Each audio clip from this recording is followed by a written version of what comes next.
बच्चों, कैसे आप सभी। आई होप आप लोग अच्छे होंगे और आपकी 8 क्लास की साइंस की पढ़ाई भी अच्छी चल रही होगी।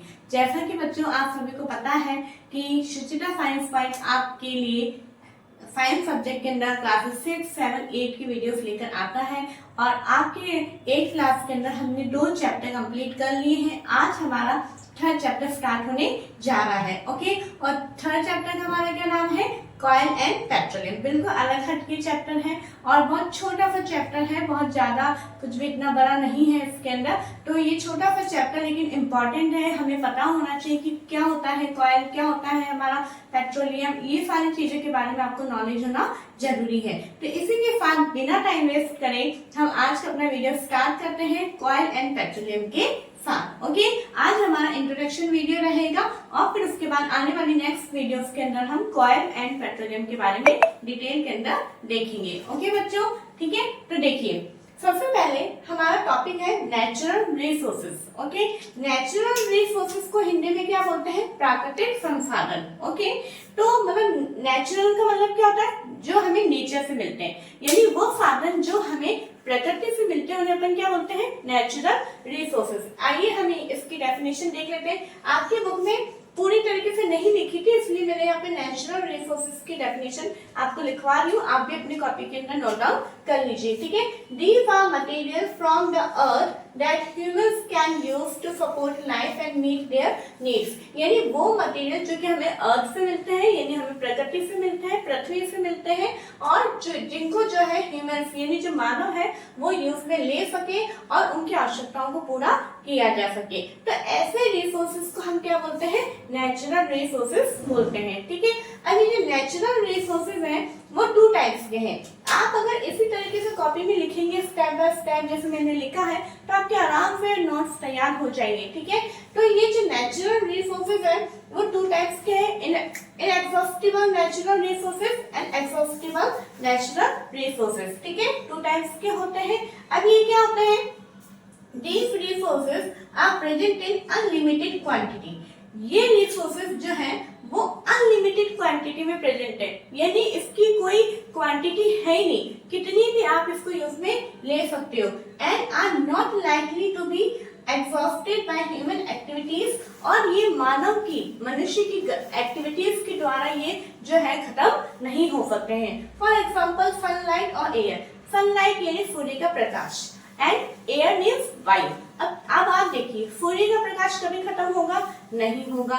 वायु जो है वो कभी खत्म होगी? नहीं होगी। हम सूर्य के प्रकाश को यूज में लेते हैं, एयर को भी हम यूज में ले सकते हैं। क्या हम इनके बगैर रह सकते? नहीं, है ना। We can't live without these natural resources. इसीलिए, और ये विकास मिलते हैं। सनलाइट जो कि सन है वो क्या है? प्रकृति से, किसी सन को किसी मनुष्य ने नहीं बनाया, ठीक है। इसलिए अपन इनको क्या बोलते हैं? नेचुरल रिसोर्सेज बोलते हैं, ठीक है। नेक्स्ट हमारा आता है एग्जॉस्टिबल नेचुरल रिसोर्सेज। ये क्या होते हैं? The amount of these resources in nature is limited. प्रकृति के अंदर इन रिसोर्सेज का जो अमाउंट है, जो मात्रा है वो बहुत ही लिमिटेड है, बहुत ही कम है। अगर हमने इन्हें ध्यान पूर्वक काम में नहीं लिया बच्चों तो ये क्या होगा? खत्म हो जाएगा। जैसा कि देखो बच्चों, हम एक एग्जांपल देखते हैं। जैसे कि मैंने आपको बता रही हूँ कि जो ह्यूमन एक्टिविटीज के कारण जो है ये मतलब एग्जॉस्ट भी हो सकते हैं, ठीक है। और ये क्या है? हमारे पास में लिमिटेड क्वांटिटी में। तो जैसे कि अगर हम आपको एक एग्जांपल से हम समझते हैं इस चीज को कि अगर आपके घर पे गेस्ट आने वाले हैं और आपके घर में 2 एप्पल रखी हुई है, ओके, और आपका मन हो रहा है कि मैं दोनों एप्पल खा लूं, लेकिन आपकी मम्मी क्या कहेगी? नहीं, आप हाफ एप्पल ले सकते हैं। आप हमें कुछ एप्पल्स को रखना होगा ताकि हमारे जो गेस्ट आ रहे हैं हमें उनको आगे उनको शेयर करना है, ठीक है। तो इसीलिए मैंने आपको क्या बोला था कि ये जो नेचुरल रिसोर्सेज है उन्हें हमें पूरे ध्यान से हमें इस्तेमाल में लेना होता है। क्यों? क्योंकि हम जो जिस जनरेशन में है, अगर हमारी जनरेशन इन नेचुरल रिसोर्सेज को पूरा खत्म कर देगी तो आने वाली जनरेशन के लिए हम क्या छोड़ के जाएंगे? तो इसीलिए यहाँ पे लिखा है कि ये ह्यूमन एक्टिविटीज के कारण जो है एग्जॉस्ट भी हो सकते हैं, ठीक है। तो अब इनके एग्जांपल को है फॉरेस्ट यानी वन, जंगल जिन्हें बोलते हैं, wild life, minerals, coil, petroleum and natural gas etcetera, ठीक है। जैसे जंगल है, जंगलों को हम क्यों नष्ट कर रहे हैं? आप देख रहे हैं जंगल बहुत कम होते जा रहे हैं। क्यों कम होते जा रहे हैं? सबसे पहले तो लकड़ी जो है लोगों को काम में लेनी होती है, लकड़ी के लिए वो पेड़ काट रहे हैं, बहुत सारे उनके अंदर औषधीय प्लांट्स होते हैं, मेडिसिनल प्लांट्स होते हैं, उनको यूज में लेने के लिए जंगलों को काटा जाता है। और जैसे कि ब्रिज बन रहे हैं, घर बन रहे हैं, पॉपुलेशन इंक्रीज हो रही है, तो जनसंख्या बढ़ने के कारण हम देखते हैं लोगों के पास जमीन कम पड़ रही है, घर बनाने हैं, मॉल्स बनाने हैं, फैक्ट्रीज बनानी है, ब्रिज बनाने हैं, डैम बनाने हैं, तो ये सारी चीजों को बनाने के लिए जमीन चाहिए। और जमीन क्या कहाँ से मिलेगी? जो जंगल है उन्हें खत्म किया जा रहा है और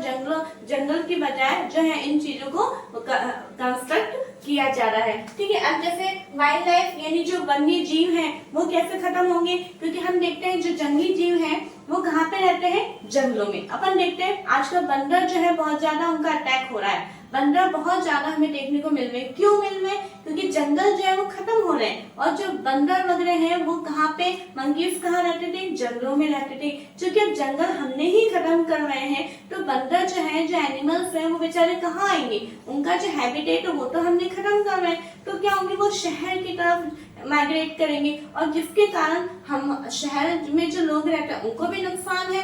दूसरी बात, जो धीरे धीरे ये जो वन्य जीव हैं, जो जानवर हैं, जो एनिमल्स हैं, वो भी धीरे धीरे नष्ट होने लग जाते हैं। फिर दूसरी बात मिनरल्स है, हम जो मिनरल्स यानी जो खनिज तत्व है जो हमारे अर्थ में से हमें निकालते हैं, ठीक है, अगर हम उन्हें निकालते जाएंगे और हम उन्हें यूज में ले लेंगे, ठीक है, फिर क्या होगा? एक समय आएगा कि मिनरल्स भी अर्थ के अंदर खत्म हो जाएंगे। ऐसे ही कॉयल, पेट्रोलियम और नेचुरल गैस है, ये भी।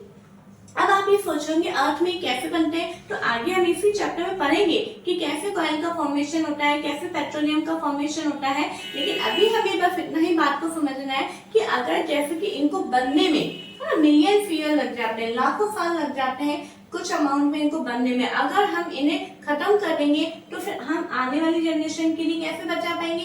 इसलिए बच्चों कहा जाता है, आपने सुना होगा, जैसे कि ट्रैफिक सिग्नल होता है, वहां पे आपको, आपकी गाड़ी खड़ी है तो आपको उसका जो इंजन है वो बंद कर देना है, स्टार्ट उसमें नहीं रखना है, ताकि हमारा पेट्रोल या डीजल वेस्ट ना हो। ठीक है, इसी तरह से कोयले की खपत कम हो, जिसके लिए आप देखते हैं एलपीजी गैस वगैरह यूज में आने लग गई है ना। पेट्रोल डीजल को बचाने के लिए सीएनजी गैस यूज में लेने लग गए हैं।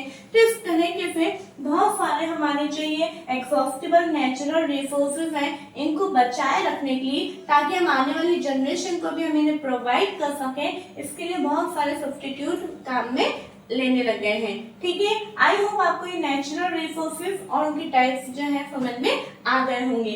ठीक है, अब आगे हम देखते हैं, हमारा नेक्स्ट टॉपिक है फॉसिल फ्यूल, जिसे हम हिंदी में बोलते हैं जीवाश्म ईंधन।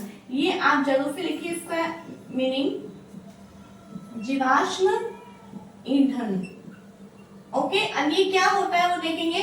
सम natural resources like oil, petroleum were formed from the dead remains of living organism. ठीक है, ये जो हमने देखा, जो नेचुरल रिसोर्सेज हैं जैसे कि कॉयल है, पेट्रोलियम है ना बच्चों, ये कैसे बनता है? ये जो डेड लिविंग ऑर्गेनिजम्स है, यानी जो लिविंग ऑर्गेनिज्म देखते अपन सड़क पे है ना, बहुत सारे कोई चूहा मरा हुआ पड़ा है और वो एकदम धीरे धीरे फ्लैट हो जाता है, कोई बहुत सारे पेड़ पौधे हैं, वो उनकी टहनियां हैं, उनकी पत्तियां हैं, वो नीचे गिर जाती हैं और फिर उसके ऊपर क्या है, मिट्टी जमती जाती है और वो जो है पूरे अर्थ के अंदर नीचे गहराई में चले जाते हैं और उनसे ये, उनको हम क्या बोलते हैं? फॉसिल, यानी उनको जीवाश्म बोलते हैं और उनके द्वारा बनने वाले फ्यूल्स को हम क्या बोलते हैं? फॉसिल फ्यूल बोलते हैं। ठीक है, आई बात समझ में? अब इस चैप्टर के अंदर हम मेनली 3 नेचुरल रिसोर्सेज के बारे में पढ़ेंगे, coil, petroleum and natural gas. Okay, अभी हम कॉयल स्टार्ट कर रहे हैं। सबसे पहले अगर आपसे पूछा जाए व्हाट इज कॉयल, तो कॉयल क्या होता है? It is as hard as stone and is black in colour. ये एक हार्ड होता है, लाइक स्टोन की तरह होता है और ये ब्लैक कलर में होता है। ठीक है, अब यहाँ पे मैंने कुछ 3 पॉइंट्स लिखे हैं। ये 3 पॉइंट्स मैंने एक तरह से कॉयल की प्रॉपर्टी के बारे में लिखा है। आपसे पूछा जाए कि कॉयल के बारे में बताइए, आपसे अगर क्वेश्चन पूछ लिया जाए right about the coil, coil के बारे में लिखिए, तो आप क्या लिखेंगे? Coil is also called fossil fuel. Coil जो है वो फॉसिल फ्यूल भी कहलाता है। Coil contain mainly carbon, coil के अंदर क्या पाया जाता है? कार्बन पाया जाता है। कार्बन का सिंबल क्या है? फी। ये भी मैंने लिखा है, आप जरूर से लिखिएगा। It is one of the fuels used to cook food. सारे फ्यूल के अंदर सबसे मोस्टली एक ऐसा फ्यूल है ये कॉइल जिसको खाना पकाने के अंदर काम में लिया जाता है। ठीक है बच्चों, फिर उसके ये मैंने अलग से पॉइंट लिखे हैं। इस तरह से आप जब कॉपी के अंदर लिखेंगे तो आपको थोड़ा सा आइडिया हो जाएगी कि पहली बात तो कॉइल होता क्या है, फिर कॉइल की क्या क्या प्रॉपर्टीज है, उसके बारे में अपन 2 से 3 से 4 पॉइंट भी लिख सकते हैं। उसके बाद में अब हम नेक्स्ट वीडियो में जब हम जाएंगे तो कॉइल कैसे बनता है उसको हम पूरी स्टोरी देखेंगे, और है ना कॉइल की कहाँ कहाँ और भी यूजेस है वो अलग से पॉइंट हम देखेंगे। ठीक है, कॉइल से और क्या क्या हमें मिलता है वो सारी चीजें हम देखेंगे। ठीक है बच्चों, तो आई होप आपको आज का ये कॉइल एंड पेट्रोलियम जो कि चैप्टर 3 है हमारा, उसका इंट्रोडक्शन वीडियो आपको समझ में आया होगा। और मैं आपसे रिक्वेस्ट करती हूँ कि प्लीज आप ये जितने भी मैंने अलग से डेफिनेशन वगैरह लिखी है आप इनको इसी तरीके से लिखिए और अपनी कॉपी के अंदर नोट्स बना के इन्हें लर्न करना स्टार्ट कर दीजिए। ओके, और अगर आपने पहली बार इस चैनल पर विजिट किया है तो please first chapter second chapter को भी आप देखिए, उनके भी आप नोट्स बनाइए। मैंने बहुत आराम से वीडियोस बनाई है, बहुत लंबी वीडियोस नहीं बनाई है ताकि आपको देखने में कोई प्रॉब्लम ना हो। और अगर आपको ये आप पहली बार आए हैं तो प्लीज आप इस चैनल को सब्सक्राइब करिए ताकि आने वाले नोटिफिकेशंस भी आपको मिल सके। ओके, और वीडियो अगर अच्छी लगी है तो लाइक तो करना बनता है, और अगर अच्छी लग रही है कोई चीज हमें अच्छी लगती है तो हम क्या करते हैं दूसरों को भी हम शेयर करते हैं। तो इस वीडियो को भी आपको शेयर करना चाहिए और उन्हें भी कहना चाहिए कि आप भी इस वीडियो को इस चैनल को सब्सक्राइब करें। Okay, thank you so much.